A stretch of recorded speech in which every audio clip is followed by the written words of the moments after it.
Hi guys, and welcome to the Awakened Energy. Yes, the Shaktipat session.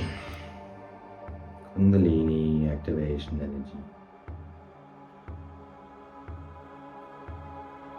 Advanced or very powerful reiki if you wish. Ki being prana, chi being prana.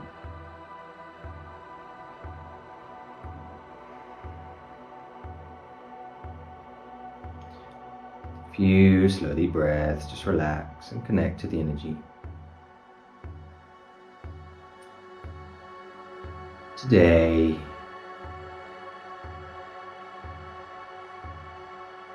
I wish to have a little talk about Kundalini awakening. And not how to do it, what it is. We have Kundalini activation. Kundalini activation, or Shaktipat, is where, basically, you can translate this in many ways, but it's basically someone, same as Reiki, activating your energy for you. So you have Kundalini activation, which is basically pranapat. So they're activating your energy body, which stimulates and starts clearing your body, and that's where you get all the vibrations and everything. But it is not a Kundalini awakening. Doing it a lot can open your Kundalini. Shaktipat, the original name. Shaktipat is sort of, we could compare it to almost Qigong and Neigong. Qigong is like pranapat, which stimulates your external meridians, your energy bodies. And Neigong is your internal pathways.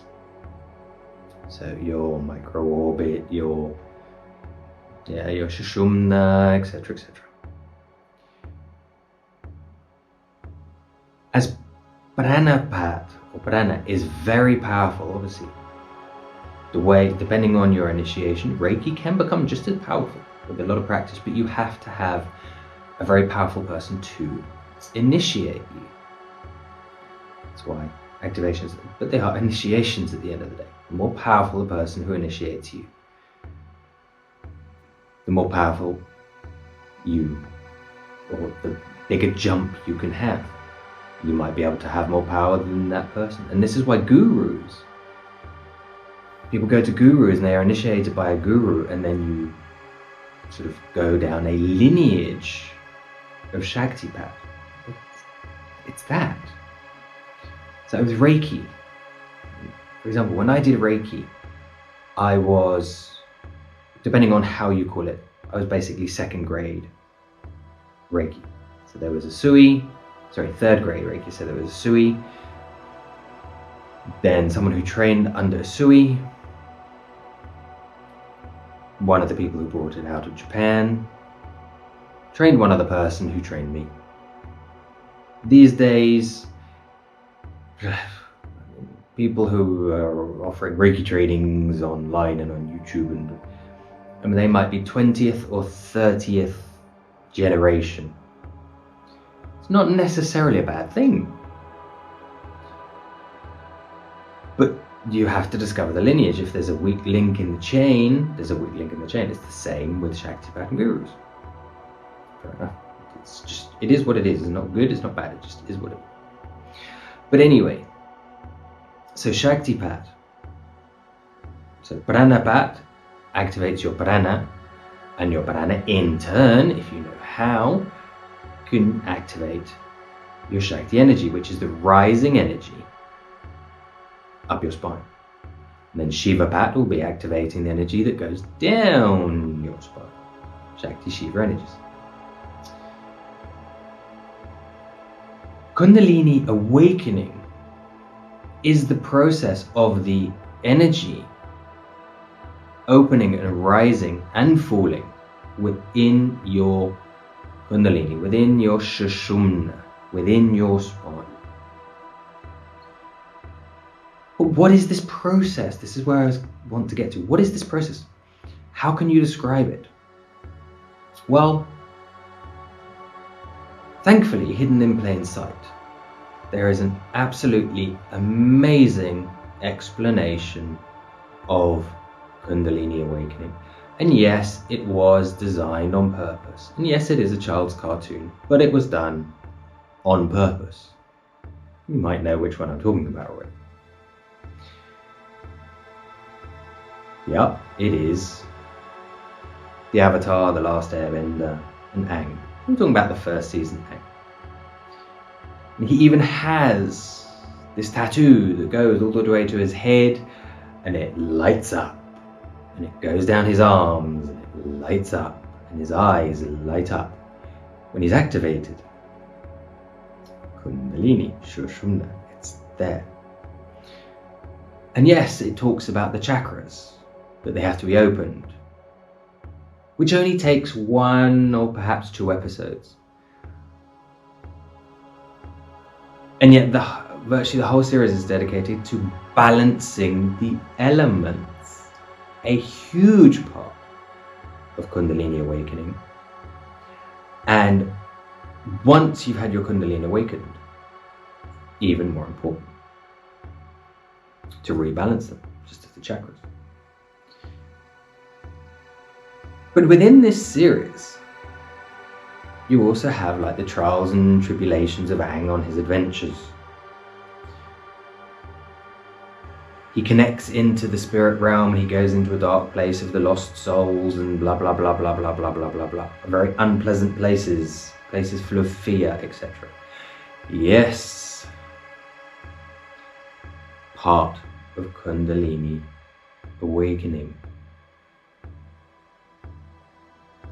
Discovering your shadows, healing your shadows, not just yours, your fears, your shadows, connecting with the energy. It discusses how spirits are not good or evil. They can be angry and they can be peaceful. The whole Christian idea of evil spirits perhaps aren't evil, perhaps they're just angry. We took angels and demons. Demons, they've been called they're bad for what? Coming on for 2,000 years now. Well, if you've been called bad for 2,000 years, you'd probably be a bit, you get the idea.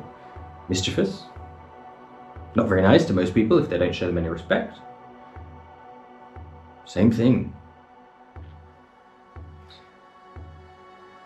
So, if you want to understand Kundalini awakening better,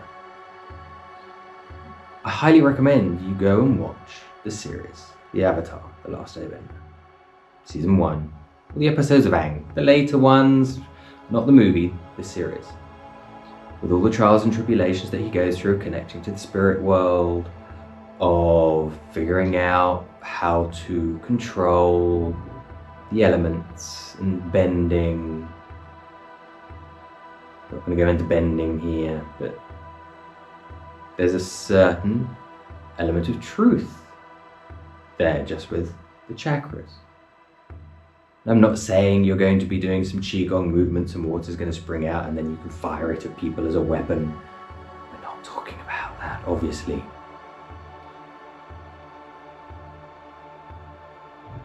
But being able to use the metaphorical understandings and slightly more literal, not water in the sea per se, but the water within your body and healing it, and the earth element, or the physical non-water elements in your cells, the fire elements in your cells, the air elements in your cells,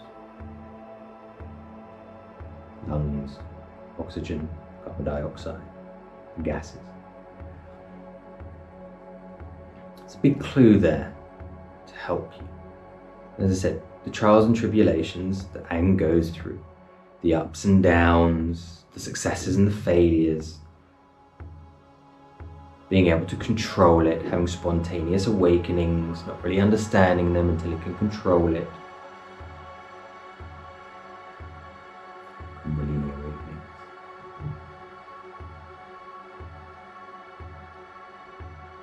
There's much occult or occulted information hidden in plain sight.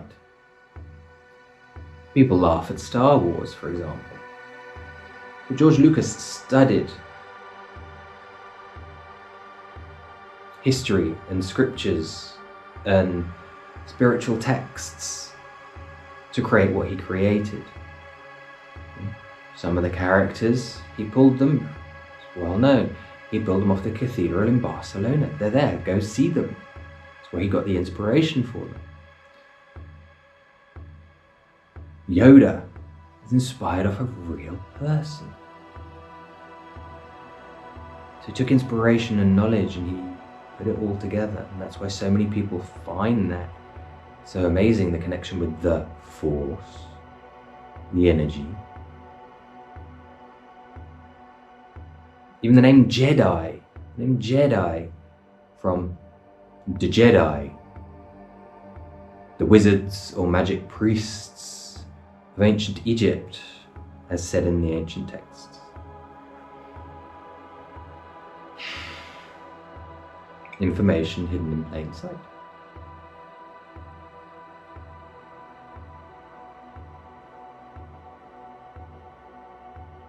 So to understand the experience of a Kundalini awakening, with the trials and tribulations of doing such a thing, when people come to me and say, I want to awaken my Kundalini, I have to ask them 5 times, are you sure? It's not all light and love and whistles and trials and tribulations as well. And some people are like, yes, whatever the cost, I want to do it. Brilliant. And others are like, what? No fun and games? Well, maybe I don't want to. Totally respectable too.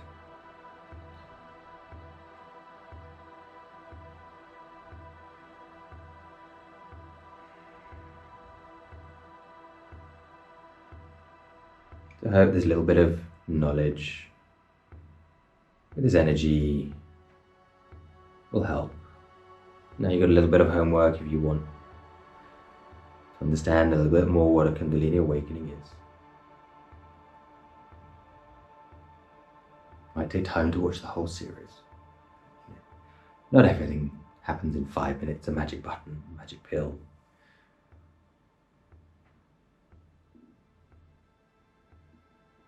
It takes work.